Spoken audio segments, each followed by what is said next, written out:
성막에는 그 문이 세 개가 있어요. 세 개. 제가 자료를 보내드렸습니다. 아침에.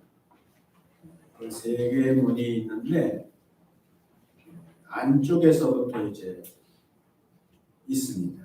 그래서 안쪽에 성소와 지성소를 구별하는 문이 있고, 그 다음에 이제 나오면은 성막들과 성소를 구별하는 문이 있고, 그 다음에 이제 성막들을 지나서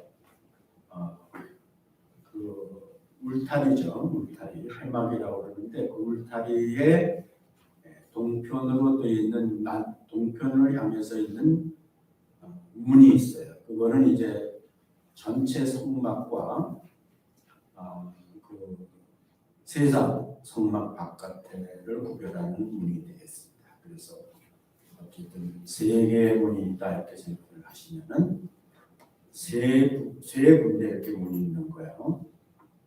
그렇게 문이 있습니다. 그래서 오늘은 그 성소에 있는 두 개의 문에 대한 소개를 하고 있어요. 나중에 이제 성막 뜰에 휘장에 있는 그 울타리에 있는 문은 또 나중에 얘기를 할 수 있겠고, 근데 이 문이 성경에서는 매우 중요하죠. 하나님께서 성소와 지성소를 가로막는 그런 문을 만들어라 그렇게 말씀을 하셨는데, 우리가 이제 성막 공부를 하다 보면은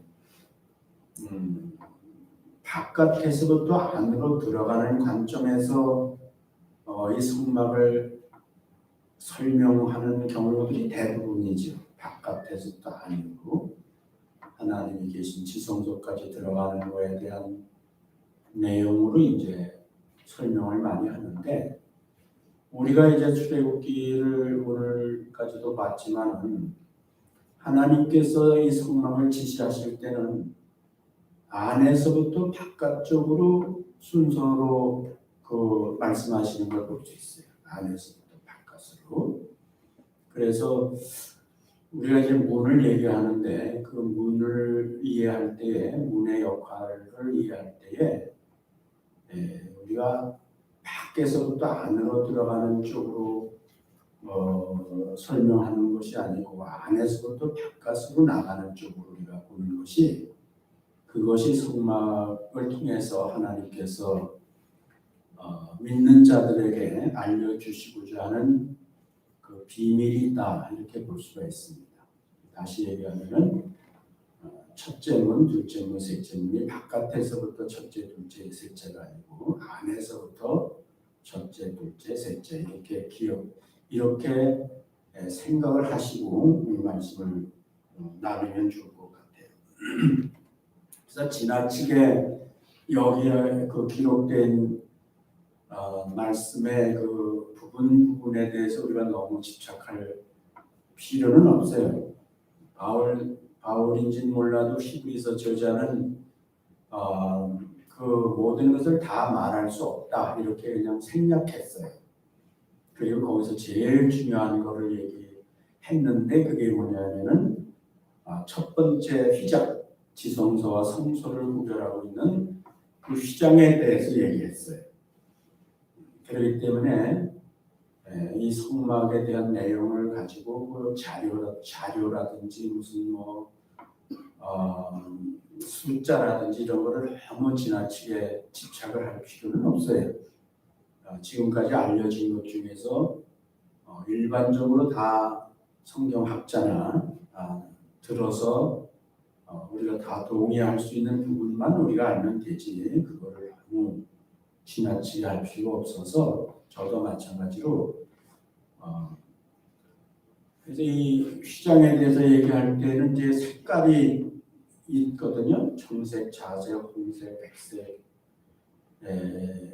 실로 천사의 모양을 그룹이라고 그랬는데 천사의 모양을 순호와 짜되 공교하게 아주 그 세밀하게 그렇게 짜서 만들어라 이렇게 이제 말씀을 하셔서, 많은 경우에 이 청색, 자색, 홍색, 백색 실에 대한 의미를 이렇게 저렇게 해석을 합니다. 근데 기본적으로 먼저 우리가 성경을 잘 보면은 고대는 그 왕들이 그 차일이라는 걸 치죠. 왕들이 이제 그 무슨 잔치를 베풀거나 아니면은 특별한 경우에 그 색깔 있는 차일을 쳐요. 그 이제 대표적인 것이 그 에스더의 일정에 보면은 아하수에로 왕이 그 잔치를 베풀 때에 거기에 이제 차일을 칩니다. 차일을 쳤는데 거기에 보면은 녹색, 자색, 백색, 청색 색깔로 이제 차일을 쳤다 이렇게 나오거든요. 그리고 다른 성경에도 보면은 그렇게 귀인들이 어떤 파티를 할 때에 요즘 말로 이렇게 햇볕을 가리는 그런 차일을 칠 때에 그 존귀한 신분에 따라서 그 컬러가 이제 더해질 수도 있고 달라질 수도 있어요. 그래서 아하수에로 왕 때는 녹색이 들어갔다. 녹색. 그래서 그런 것이 그 고대의 하나의 그 생활 속에 나타나는 것이니까 왕과 관계돼서 그런 면이 있다는 것을 먼저 이해하고, 근데 이제 그렇게 칼라를 만들 때는 그 왕의 어떤 그 존재감을 드러내는 색깔이 더해지게 돼 있어요.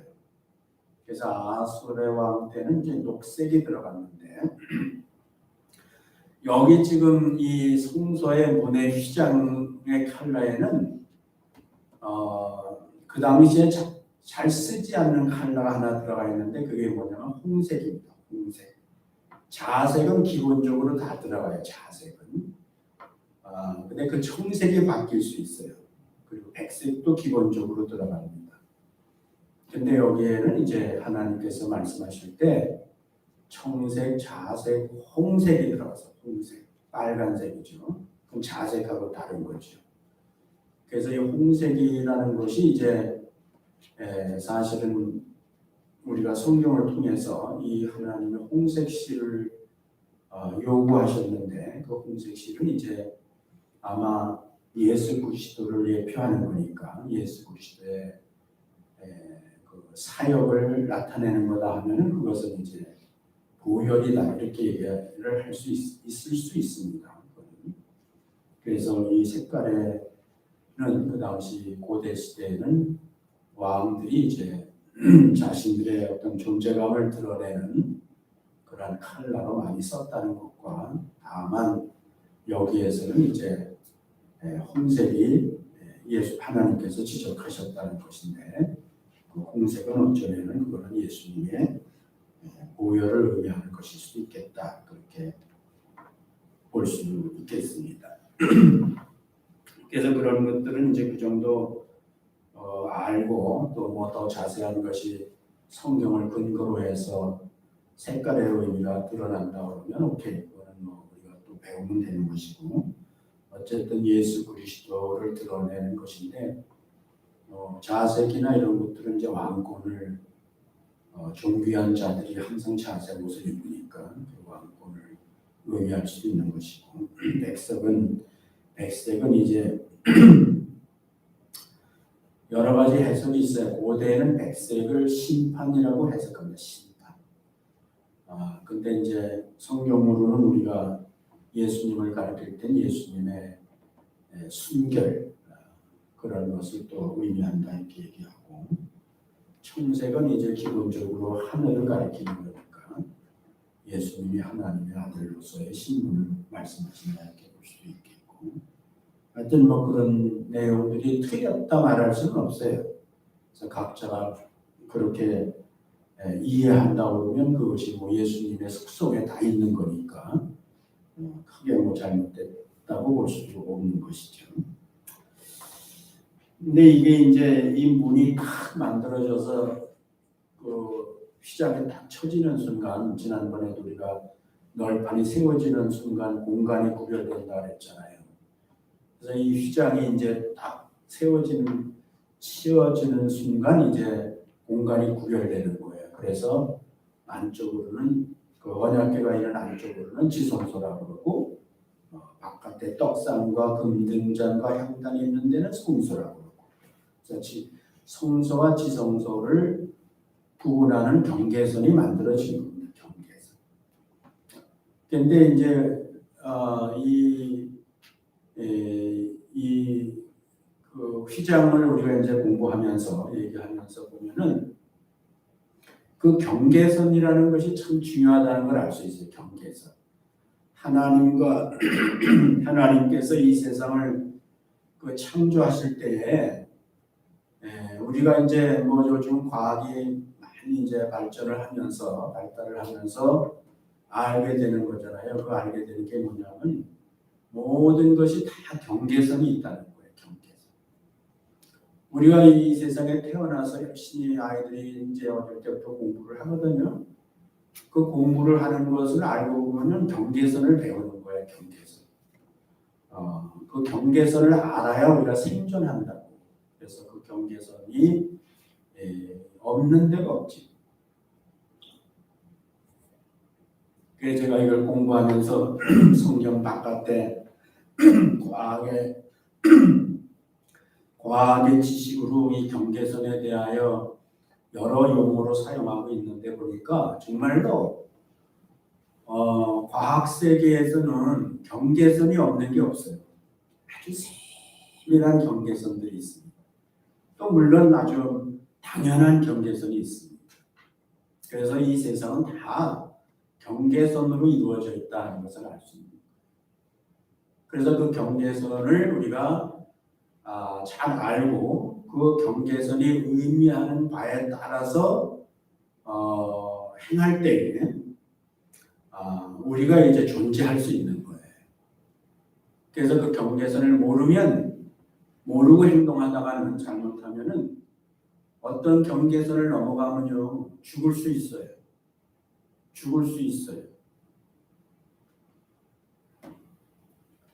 그 인간의 신체에 대한 측면에서 경계선을 얘기한 그냥 의학이죠, 의학. 그거를 내가 보면서 참 많은 생각을 했어요.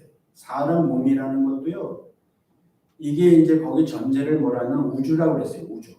이 인간의 몸은 우주와 같다 이렇게 얘기했습니다. 그래서 이 우주는 다 경계선으로 이루어져 있다는 거예요. 그래서 우리 몸도 다 경계선으로 되어 있다는 거예요.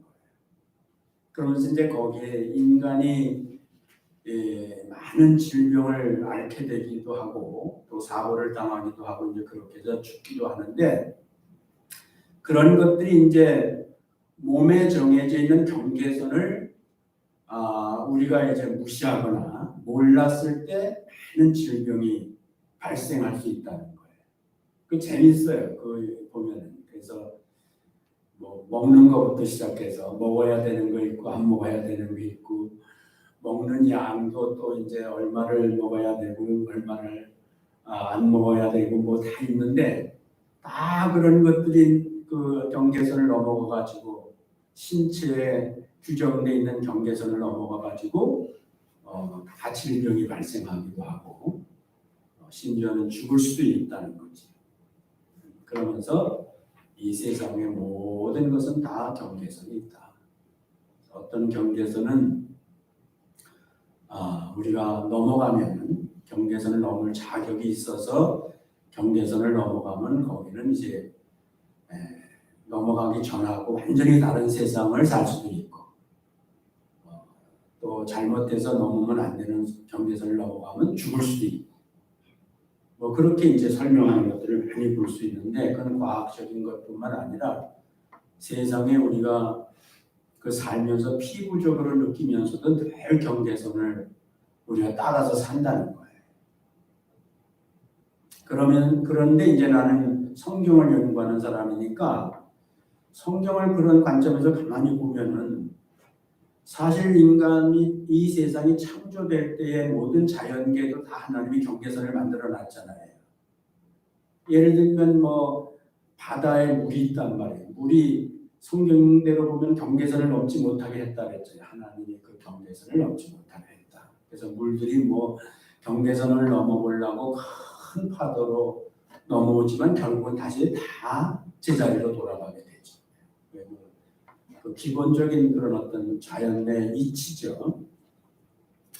근데 사실은 가장 근본적이기도 하고 그다음에 절대적인 경계선이 뭐냐 하면은 그거는 제가 생각이 난 거예요. 그거는 하나님과 인간이다. 피조물과 창조주의 경계선이 가장 첨예한 경계선입니다. 그 가장 모든 경계선의 가장 기본적인 경계선이 바로 창조주와 피조물이다. 피조물을 대표하는 인간이다. 인간과 하나님 사이의 경계선이 가장 원천적인 경계선이다. 그리고 나머지는 거기서부터 다 경계선을 이루는 거예요. 남자와 여자의 경계선이 생기죠. 그 다음에 보면은 남자와 여자의 경계선이 생기고 또 형과 동생의 경계선이 생기고요. 에덴 바깥이 경계선이 생기고요. 먹는 것도 먹어야 되는 것과 먹지 말아야 되는 것의 경계선이 생기고요. 다 경계선이 그 다음에 그거를 근본으로 해서 기준으로 해서 이제 경계선이 쭉 만들어지는 거예요. 인간 세계의 모든 문제는 뭐냐면은 결국 나중에 이제 율법을 주는 이스라엘 백성들인데 지금 축복과 저주의 경계선이 생겨요. 축복과 저주의 경계선이 생깁니다. 그래서 어떤 경계선은 그 축복의 경계선은 말씀을 지키면은 축복을 받는 거고요. 말씀을 지키지 않으면은 저주를 받는 거예요. 그렇게 모든 성경은 다 경계선을 우리한테 가르쳐 주고 있다. 여기 성경이다. 하나님이 이 세상을 창조하시고 지금도 그 경계선을 통해서 관리를 하고 계시다 하는 것을 알 수 있는데요. 여기 성막을 보면서 지금 우리가 얘기하는 것이 그거예요. 뭐 몇 가지 문이 있다고 그랬잖아요. 그 문이 쭉 있는데 가장 중요한 문이 절대적인 문이 뭐냐면 오늘 얘기하려고 하는 성소와 지성소를 맡고 있는 경계선이에요. 이제 우리가 휘장이라고 그러는데 이게 경계선이거든요. 경계선. 그래서 하나님의 백성이라 하더라도 하나님과 하나님의 백성 사이에 경계선이 만들어진 것. 특히 하나님의 백성을 하나님 앞에 대표하는 제사장들이라 하더라도 그 경계선을 못 넘어가는 거예요. 그래서 하나님과 하나님의 백성 사이가 된다 하더라도 그것이 이제 비극이 될 수 있는 것은 뭐냐면 그 경계선 때문에 그런 거예요. 경계선이 존재하는 한은 어떻게 보면 진정한 하나님과 하나님의 백성이 될 수 없다는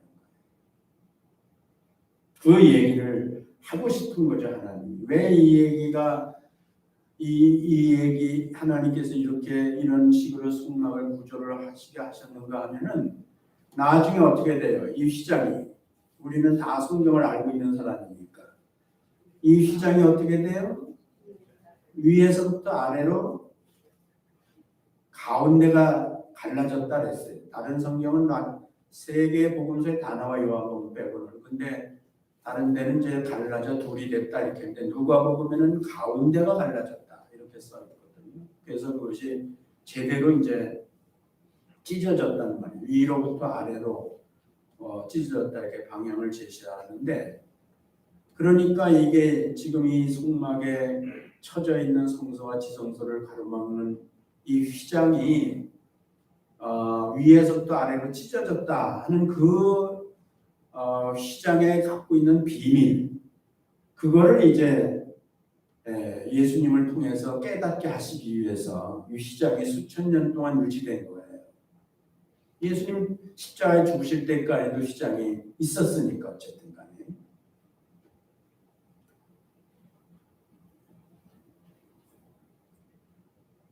그래서 이 휘장은 하나님과의 경계선인데 그게 찢어졌다 하는 것은 이제 경계선이 없어졌다 하는 얘기가 되는 거죠. 누구와 누구 사이에 하나님과 하나님의 백성들 사이에 경계선이 없어진 거예요. 그게 이제 우리는 이미 알고 있지만은 그게 하나님이 계획하신 뜻이고 지금 우리에게는 그 휘장이 사실은 없어진 거나 마찬가지가 됐다는 거지. 그 경계선이 없어져 버린 거예요. 아까 제가 세 개의 문이 있다고 했잖아요. 그렇죠? 근데 거기 보내드린 자료에 보면은 그 문을 치기 위해서 기둥을 세우라 그랬죠. 기둥을 세우라 그랬어요. 지금 여기 첫 번째 지성소부터 나올 때 이 휘장에 기둥이 몇 개라 그랬어요? 몇 개? 4개. 그 다음에 성소와 성막 뜰을 구별하는 휘장의 기둥은 몇 개? 몇 개요? 5개. 5개.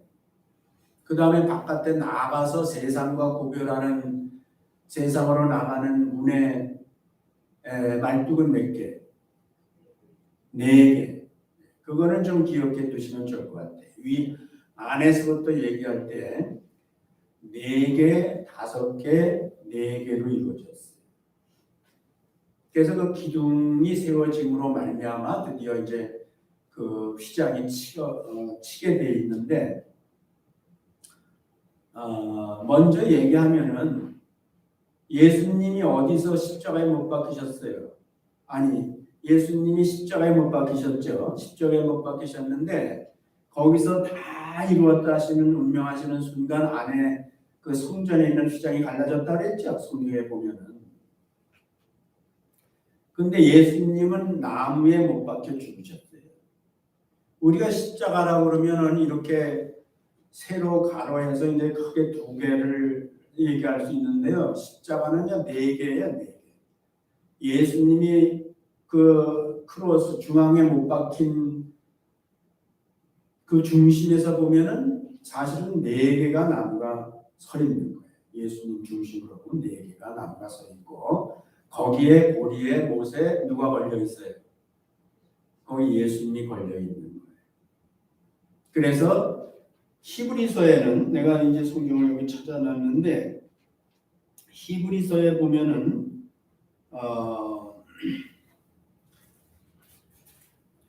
10장 20절이지. 히브리서 10장. 이건 이제 여러분이 기억해 놓으시면 여러분 자신들에게 좋아요.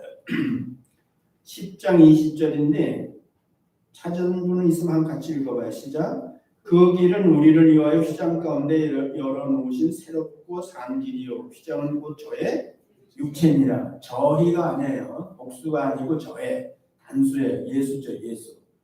그래서 그 휘장은 알고 봤더니 예수님의 육체라는 거예요. 육체를 의미하는 거라는 말이에요. 근데 그분이 이제 십자가에 못 박혀서 휘장과 같이 걸려서 거기서 이제 운명을 하시는 순간 구약의 휘장은 이제 다 갈라져 버리고 말았다. 그래서 그것은 새롭고 산 길을 만들었다 그랬어요. 새롭고 새로운 곳, 새로운 곳. 그 다음에 산 길. 이거는 죽음의 길이 아니에요. 지금 이 지성소는요 죽음의 길이에요. 지성소는 들어가면 죽지요. 사람들이 들어가면 죽는 거기 때문에 죽음의 길이라고. 그리고 거기서부터 또 죽음의 길이 될 수 있는 거예요. 근데 예수님을 통해서 이제 그 길이 무슨 길이 됐다고요? 산 길이 됐다고. 산 길이 됐어요. 그 길이 죽음의 길이 아니고 산 길이 된 거예요. 그걸 얘기하고 싶은 거죠. 뭐 다른 거 복잡하게 우리가 얘기하다가 그 중요한 거를 괜히 희석시킬 필요는 없어요. 그래서 예수님이 십자가에 돌아가시는 순간 이 십자가의 비밀은 풀어진 거예요. 그것이 바로 예수님의 육체를 의미하는 것이고 그 원수된 것, 그 에베소서에는 그거를 뭐라고 표현했냐면 원수된 것 그랬어요. 그럼 이방인과 유대인 사이를 얘기하는 거긴 하지만도 거기서는 예수님이 십자가로 말미암아 원수된 것들을 소멸하시고 둘이 하나 되게 했다 그랬어요. 그래서 그거는 하나님과 이스라엘 백성들만 하나 되게 화목하게 한 것이 아니라 그 산길이 아니라 이방인들도 다 이스라엘 백성들과 같이 그 길에 그 산길을 들어갈 수 있다는 거예요. 그걸 에베소서에서는 그렇게 말씀하고 있는 겁니다. 십자가로 소멸을 했다. 그래서 모든 이 죽음의 경계선을 다 허물어 버렸다. 그렇게 기록했다고 볼 수가 있는 것입니다. 그래서 예수님의 그 십자가의 죽으심을 통해서 이제는 이 절대적인 경계선이 사라지고 인간과 하나님이 이제 서로 만날 수 있는 길이 열린 거예요.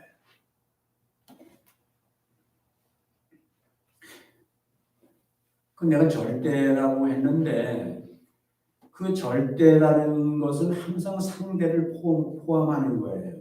그 절대가 해결되면 상대적인 것은 자연으로 해결되는 거예요.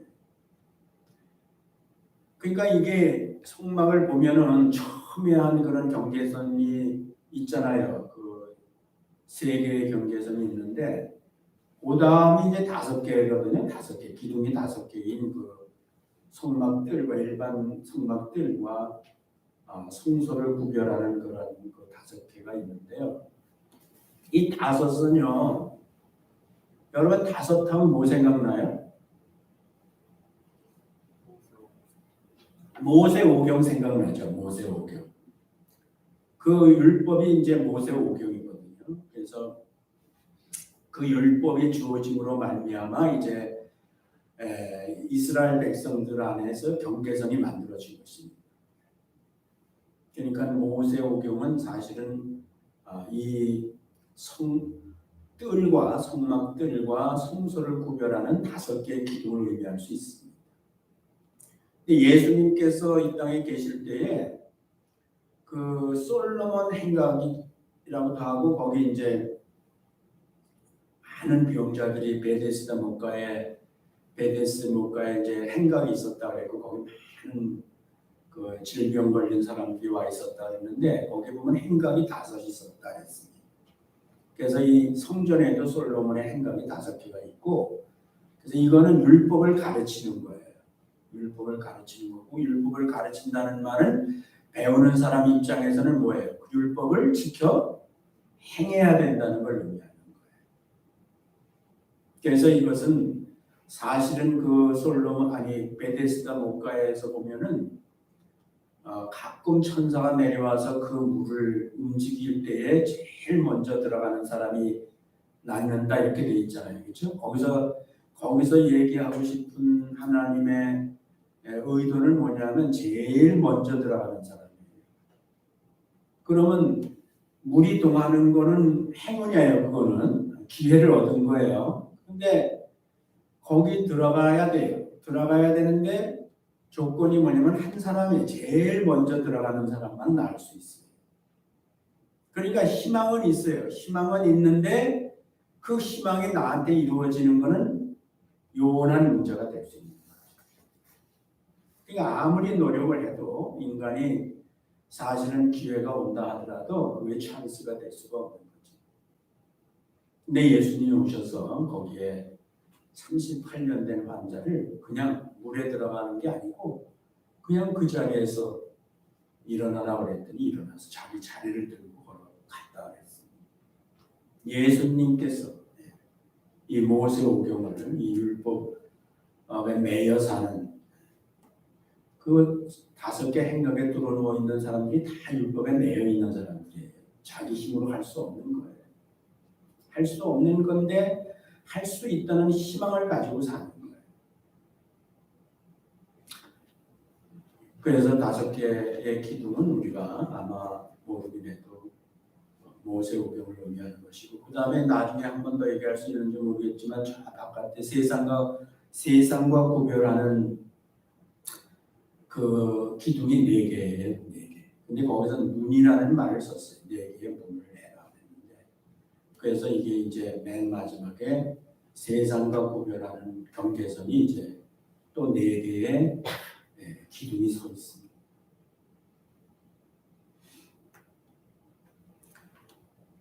이스라엘 백성들은 성막에 세워지는 순간 거기에 들어가야 사는 거예요.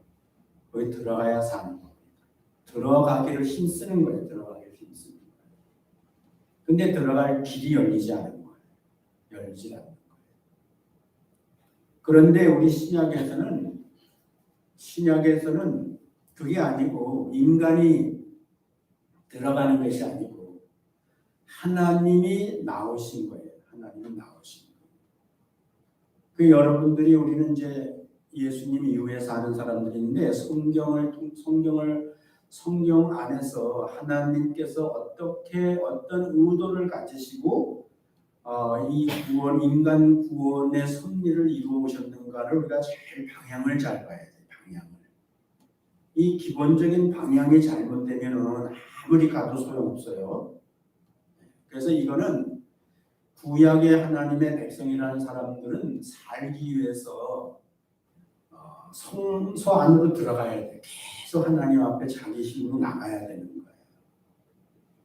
그런데 예수님 이후로는 예수님이 오신 것 자체가 뭐예요? 말씀이 육신이 되어 우리 가운데 오신 거예요. 세상에 나오신 거예요.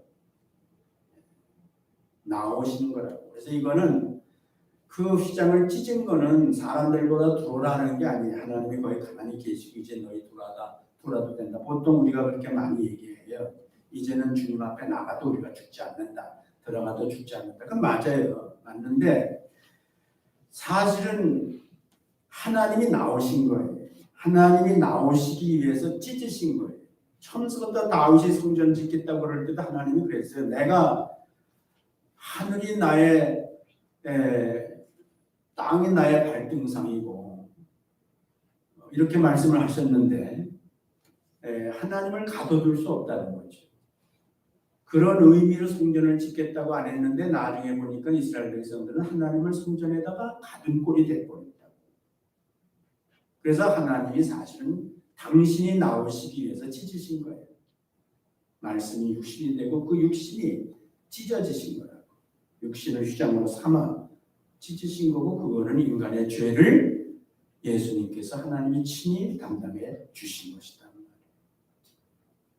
그래서 그렇게 이해해야지 성경이 맞아요. 여러분들이 이제 얘기를 듣고 성경을 가만히 연구하고 보면은 그게 맞는다고. 지금은 하나님이 그 성전 안에 계시고 우리가 길을 쓰고 거기 가는 게 아니에요. 지금은 하나님이 세상을 향해서 나오신 거예요. 네 개의 기둥은 나는 그거는 사복음서라고 얘기해요. 예수 그리스도께서 이 땅에 오신 내용을 쓰고 있는 거예요. 근데 그 예수는 누구라고요? 하나님이시라고. 하나님의 아들로 표현됐지만 사실은 삼위일체 신앙으로는 그가 하나님이시라는 거예요. 그래서 하나님이 세상 밖으로 나오신 거예요. 세상 밖으로 나오셔서 하나님이 친히 사람들을 찾아가시는 거예요. 하나님이 친히 사람들을 찾아 나서시는 거예요.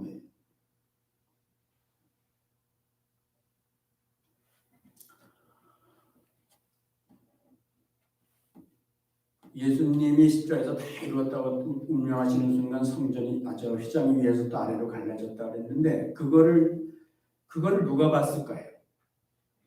그 성전에는 항상 들어가서 제사장들이 섬겨야 된다 그랬죠. 항상 거기서 섬겨야 된다 그랬으니까 누가 그 휘장 찢어진 걸 봤을까요?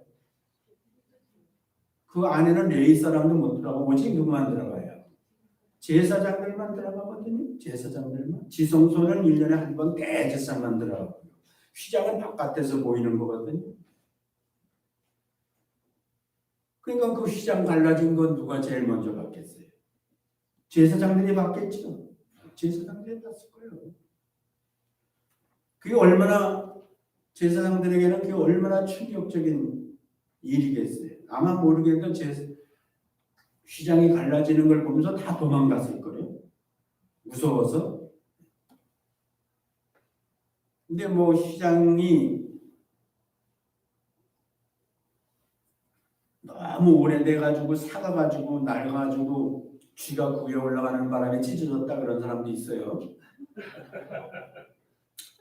뭐 그건 뭐 아무렇게나 얘기해도 상관없어요. 근데 성경에는 그 휘장의 두께를 얘기하고 있지는 않아요. 그런데 다른 문헌에 보면은 히브리인들의 문헌에 보면은 그 휘장은 아주 견고하다 그랬어요. 성경에도 견고하다 그랬어요. 견고한 휘장이에요.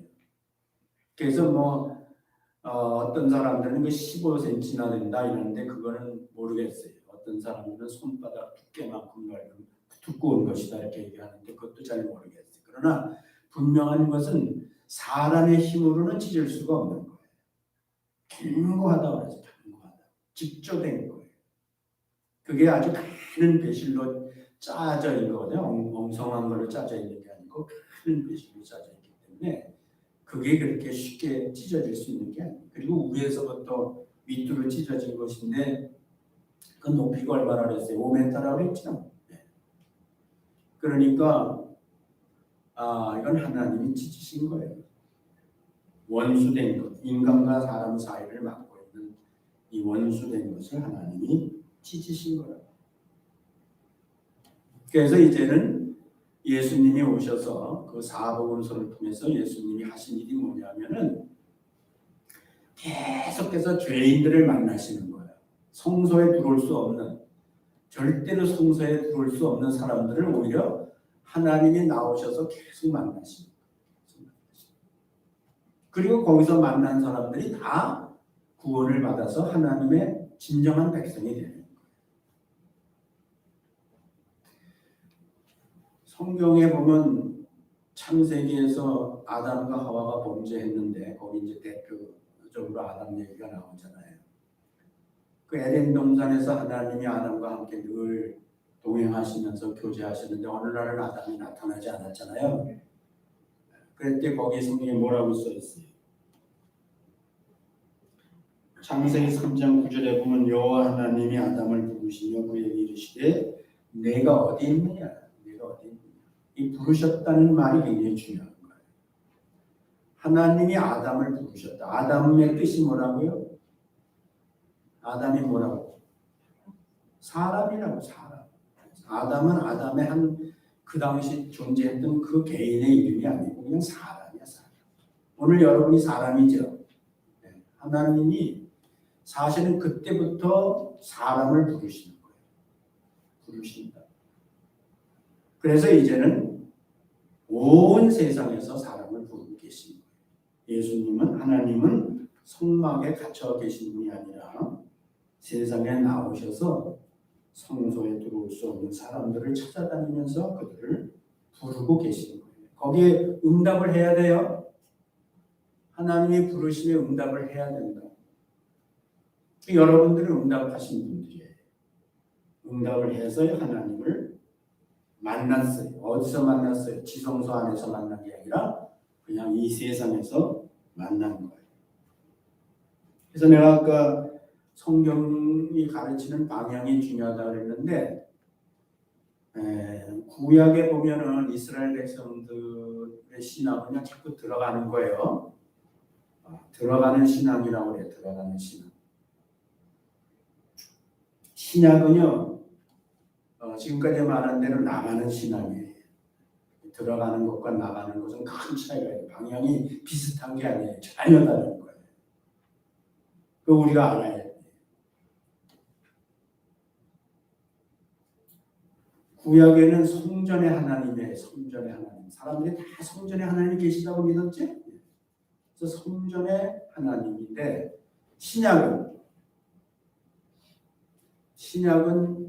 세상의 하나님이야. 세상의 하나님. 그걸 임마누엘이라고 해서 임마누엘. 하나님이 어디나 함께 계신 거예요. 이게 구약과 신약의 차이예요. 지금은 성전 신앙이 아니에요. 세상에 나오신 하나님이 세상에 계신 거예요. 구약은 정한 곳이고요. 구약은 정한 곳에만 있어야 되고요. 신약은요, 있는 곳에. 네가 있는 곳에. 네가 있는 곳에 하나님이 찾아오신다. 구약은 정한 곳에 인간이 찾아가야 되는 거야. 그러니까 예수님 기독교 이전에는 온 세계, 그 당시 세계가 지중해를 연안에 두고 있는, 지중해를 가운데 두고 있는 주변 땅이 다 세상인데요. 그 당시는 이 세상이 이 세상이 움직이는 거의 중심이 뭐냐 하면요, 예루살렘 가는 거예요. 예루살렘 가는 거. 예루살렘 명절에 가는 것 때문에 세상이 움직이는 거예요. 거기 가야 되는 거예요. 정한 곳에 가야 돼요. 지금 뭐라고요? 네가 있는 곳에 하나님이 오시는 거예요. 하나님이 거기서 함께 하시는 거예요. 이거는 매우 중요한 거예요. 오늘 우리가 예수님 믿고 신앙생활 하는데요, 이런 기본적인 이해가 안 돼 있으면 방향이 잘못되는 거예요. 그러니까 지금도 사람들이 예배당을 만들어 놓고 구약의 이스라엘 백성들 같이 거기 와야 하나님이 거기 계신 줄로 알고 그렇게 이해하고 교회 생활 열심히 하면요, 그거는 방향이 잘못된 거예요.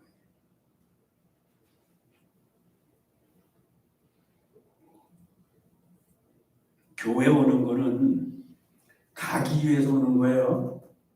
가기 위해서 오는 거예요. 그게 무슨 얘기냐면은 우리가 세상에 주님과 함께 어디나 주님과 함께 있는 거예요. 그런데 우리가 거기에서 아까 내가 경계선 말했듯이 사실은 세상에 우리가 올바른 경계선을 알아야 돼요. 하나님이 가르쳐 주시는 경계선을 알아야 돼요. 그 경계선을 알기 위해서 우리가 예배당에 와서 성경을 보다 더 열심히 공부하고 깨달은 목사님이나 사람들을 통해서 배우고 그런 것들을 알고, 그리고 우리가 하나님과 함께 세상에서 하나님의 경계선을 따라서 살기 위해서 예배당에 오는 거지, 이게 구약 개념으로 계속 뭐 여기 하나님이 계시니까 거기 가서 하나님 예배하고 세상에 가서는 하나님 없고 내 마음대로 살고 이러면 그건 이제 방향이 잘못된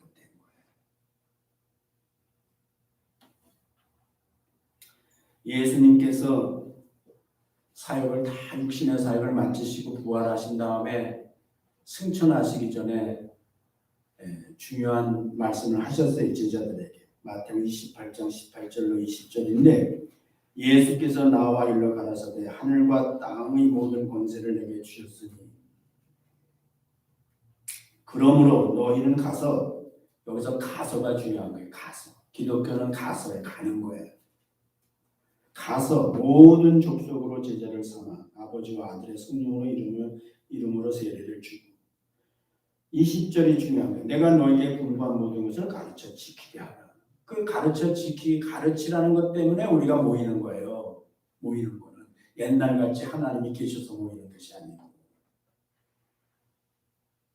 가르쳐서 지킨다는 게 뭐예요? 경계선이라고. 하나님의 경계선을 내가 알아야 된다.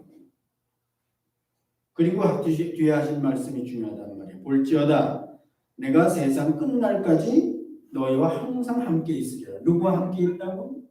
너희와. 성전 안에가 아니고 세상 끝에 어디를 가든지 내가 너희와 함께 있다. 사도행전에 보세요. 함께 하세요, 안 하세요? 저 고린도에 가서 두려워 떨고 있는 바울 사도 옆에도 하나님이 주님이 계셨잖아요. 그렇죠? 담대하라. 바로 아셔야 돼요. 그래서 여러분들이 그런 그 구약적 개념을 가지고 성소에 계신 하나님을 배우러 길을 쓰고 그 안에 들어가려고 하는 방향으로 신앙생활하면 안 되는 거예요. 지금은 우리가 바깥으로 나가는 거예요. 세상에 나가고 거기에 하나님이 계시는 거예요. 그러니까 지금 왜 이런 일들이 벌어지느냐, 왜 우리가 예배당에 자유롭게 모이지도 못하고 이렇게 온라인으로 다 예배를 드려야 되고 이렇게 되느냐. 그게 뭐 하나님이 뭐 힘이 없으셔서 능력이 없어서 바이러스한테 져가지고 어쩔 수 없이 지금 우리가 이렇게 하는 거냐? 난 그렇게 생각 안 해요. 이런 변화는 하나님께서 뭔가를 의도하시는, 하나님이 주도권을 가지고 의도하시는 가운데서 일어나는 일이라고 생각을 하지, 하나님이 힘이 없어서 이런 바이러스들한테 쩔쩔매시는 하나님은 아니다. 그리고 생각을 해보면 그동안 너무 우리 프로테스탄트는 그러지 않았는데 이 개혁교회들도 너무 우리가 이렇게 진짜로 방향을 잘못 잡고 하나님은 나와 계신데 자꾸 우리는 하나님을 어디다 가두려고 하고 들어가는 신앙을 하려고 그러니까 하나님께서 어쩌면 다시 본래의 모습으로 교회의 본래의 모습으로 가게 하시려 한 것이 아닌가 그런 생각을 하는 거예요. 아까 제사장 얘기 이제 끝내줄 거. 여러분 그 휘장 찢어진 거 본 제사장들이요 보통 사건이 아니죠, 그렇죠? 사실은 무슨 제사장들이 할 일이 없어진 거예요 이제 더 이상. 그 휘장이 쳐져 있어야 할 일이 생기는 거거든요. 자기 특권 의식도 있는 거고요. 근데 사도행전에 보면은 사도행전 우리가 이런 말을 그냥 쉽게 지나갈 수가 있는데 그 사도행전 6장이지 6장에 보면은 여기 있어요. 6장 7절에 보면 하나님의 말씀이 점점 흥황하여 이 복음이 점점 흥황하여 예루살렘에 있는 제자의 수가 더 심히 많아지고 허다한 제사장의 무리도 이 도에 복종하니라 했어요. 누가? 허다한 수를 셀 수 없는 허다한 제사장의 무리가 예수 믿었다는 거예요. 그럼 이 제사장들이 예수를 십자가에 못 박는데 앞장선 사람들이거든요. 그리고 처음에 사도들을 핍박했던 사람들도 제사장들이거든요. 그런데 이 사람들이 이렇게 허다한 사람들이 예수 믿었어요. 제사장들이. 왜 그랬을까요? 이 사람들은 뭘 알고 있어요? 이 휘장이 찢어졌다는 걸 알고 있어요. 그리고 그것이 자기들이 찢은 게 아니라는 것도 알고 있어요. 하나님이 찢었다는 걸 알고 있어요. 그래서 처음에는 못 깨달았는데 사도행전 6장쯤 왔을 때는 이제 제사장들이 깨달은 거예요. 아, 그렇구나. 그것이구나. 그래서 허다한 제사장의 무리도 이 도에 복종했다. 아, 이걸 깨달은 사람들은 다시 그 성소에 들어가겠어요? 안 들어가겠어요? 여기 허다한 제사장들을 믿은 사람들이 다시 성소에 들어가겠어요? 안 들어가겠어요? 안 들어가겠지요? 안 들어갑니다. 안 들어가요. 이제 그 베드로와 요한이 예수님 죽은 다음에 요셉의 무덤에 장사 지내놨거든요. 그리고 이제 안식 첫날에 여자들이 갔다가 이제 시체가 없어졌다는 걸 알았다고요. 그래서 베드로와 요한이 그 말을 듣고 뛰어가서 무덤에 들어가봤다 그랬어요. 베드로는 바깥에서 보고 요한은 안으로 들어갔다 그랬어요. 그때 진짜 시체가 없어진 거예요. 천사가 여자들에게 말했어요. 넌 죽은 예수를 여기서 찾는구나. 그는 여기 계시지 아니하니라. 그 베드로와 요한이 그 무덤에 자주 갔겠어요? 혹시 예수님 거기 있을까 하고 다시는 안 갔겠죠. 다시는 그 무덤에 안 가죠. 제사장들이 다시는 성소에 안 들어가죠. 세상이 바뀌었지. 완전히 바뀐 거죠. 그리고 그 주님은 오히려 제자들을 찾아가셨어요. 제자들이 숨어 있는데 부활하신 예수님이 찾아가셨다. 이리 오라고 그러지 않고. 그리고 찾아다니셨다. 그 다음 얘기가 다 뭐죠? 예수님이 믿는 제자들을 찾아다니시는 것이죠.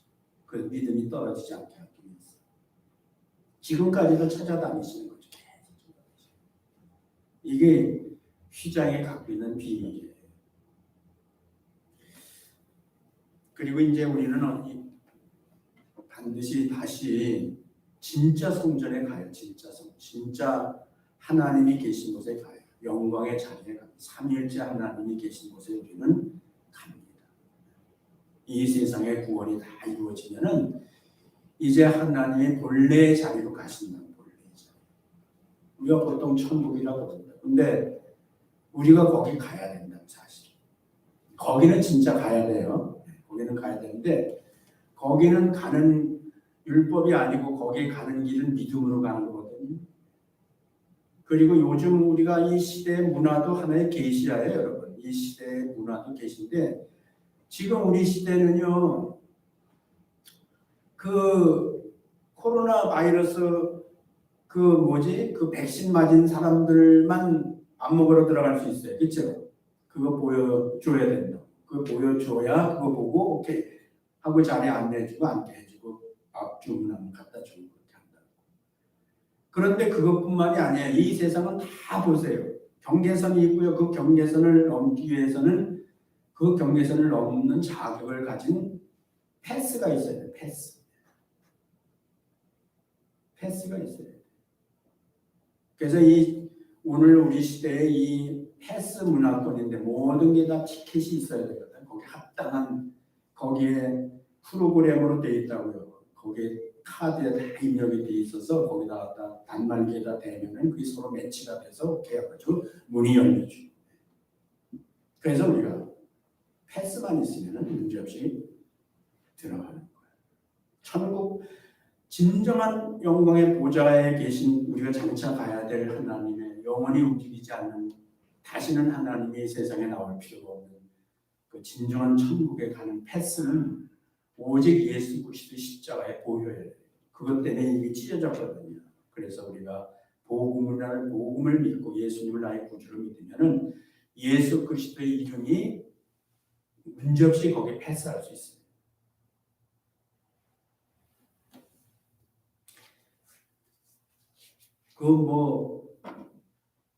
한국에서 옛날에 처음에 그 전철 탈 때 이렇게 카드를 내면 한국 가면 좋은 게 뭐냐면 교통카드 하나 사면은 뭐든지 다 탈 수 있어요. 근데 처음에는 이제 그렇지 않고 이렇게 티켓을 거기다 집어넣으면 그게 탁 열려서 돌아가서 이렇게 건너가고 그렇게 한다고. 그러니까 누구든지 거기서 얼마짜리 티켓을 사면 그 티켓 안에 일회용 아니면 복수용 왕복용 다 입력이 돼서 그걸로 다 이제 다닌단 말이에요.